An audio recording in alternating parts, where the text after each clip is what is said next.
ஸ்டாலின் கைக்கு போன ரிப்போர்ட், சுட சுட கிடைத்த சர்வே. அப்போ தாவேக்க விஜய் களமே அடியோடு மாறுது. தமிழ்நாடு முதல்வர் மு.க.ஸ்டாலின் அவர்கள் சமீபத்தில் மூத்த அமைச்சர்கள், கட்சி தலைவர்கள் மற்றும் அரசின் உயர் அதிகாரிகளை உள்ளடக்கிய ஒரு முக்கிய கூட்டத்தை நடத்தியதாக கூறப்படுகிறது. இந்த அவசர கலந்துரையாடலுக்கு காரணம் திமுகவின் திங்க் டேங்க் எனப்படும் சர்வே குழு ஒன்று நடத்திய ஒரு புதிய உட்கட்சி ஆய்வுதான். இந்த ஆய்வு ஆளுங்கட்சிக்கு சாதகமான, அதே சமயம் கவலைக்குரிய சில முடிவுகளை கலவையாக தந்துள்ளது. இந்த ஆய்வு அறிக்கையின்படி எதிர்வரும் சட்டமன்ற தேர்தலில் திமுக மீண்டும் வெற்றி பெறும் என்று கூறப்பட்டுள்ளதாம். அதாவது பெரும்பான்மைக்கு தேவையான இடங்களை பெற்று ஆட்சியை பிடிக்கும். கண்டிப்பாக மெஜாரிட்டி தனியாக கிடைக்கும் என்று சர்வேயில் மகிழ்ச்சி செய்தி கூறப்பட்டுள்ளதாம். இது தலைமைக்கு மிகவும் ஊக்கமளிக்கும் பகுதியாகும். ஆயினும் கடந்த தேர்தலுடன் ஒப்பிடும்போது கட்சியின் வாக்கு சதவீதம் குறையக்கூடும் என்றும் அதே ஆய்வு எச்சரிக்கிறது. இந்த சரிவு கட்சியின் ஒட்டுமொத்த பலத்தை குறைத்து எதிர்காலத்தில் சவால்களை உருவாக்கலாம். இந்த வாக்கு சரிவுக்கு முக்கிய காரணம் நடிகர் விஜயின் அரசியல் கட்சியான தமிழக வெற்றிக் கழகத்தின் வருகை என்றும் கூறப்படுகிறது.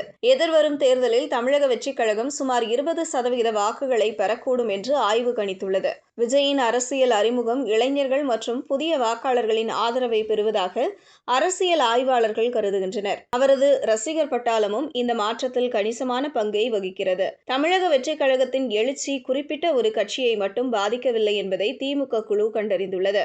அதிமுக, திமுக, நாம் தமிழர் கட்சி, பாஜக மற்றும் பிற சிறு பிராந்திய குழுக்கள் உட்பட அனைத்து முக்கிய கட்சிகளின் வாக்கு தளத்தையும் தமிழக வெற்றிக் கழகம் கட்சி கவர்ந்துள்ளது. தாவேக ஆட்சி அமைக்க இயலாவிட்டாலும் அனைத்து கட்சிகளின் பாரம்பரிய வாக்கு வங்கிகளிலும் ஒரு குறிப்பிடத்தக்க ஓட்டையை உருவாக்க முடியும். திமுகவின் வாக்குகளிலும் கையை வைக்கும் தாவேக என்று ரிப்போர்ட் கூறுகிறது. இந்த ஆய்வு மற்றொரு முக்கியமான பிரச்சனையையும் எடுத்துரைக்கிறது. பல மாவட்டங்களில் திமுக கடுமையான உட்கட்சி பிரச்சனைகளை எதிர்கொண்டு வருவதாக அது கூறுகிறது. சென்னை, கோவை, மதுரை மற்றும் சில வட மாவட்டங்களில் கருத்து வேறுபாடுகள் மற்றும் சிறு சிறு கோஷ்டி மோதல்கள் நடக்கின்றன.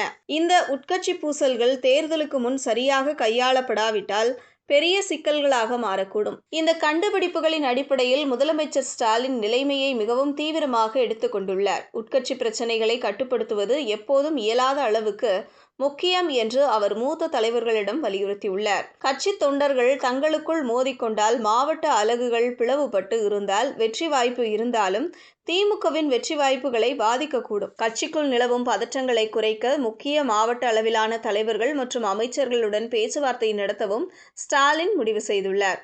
உள்ளூர் போட்டி மனப்பான்மை வாக்கு இழப்பிற்கு காரணமாகிவிடக்கூடாது என்று அவர் உறுதியாக நிற்கிறார். வரும் வாரங்களில் கட்சி ஒற்றுமை மற்றும் ஒழுங்குமுறை ஆகியவை அவரது முக்கிய கவனமாக இருக்கும்.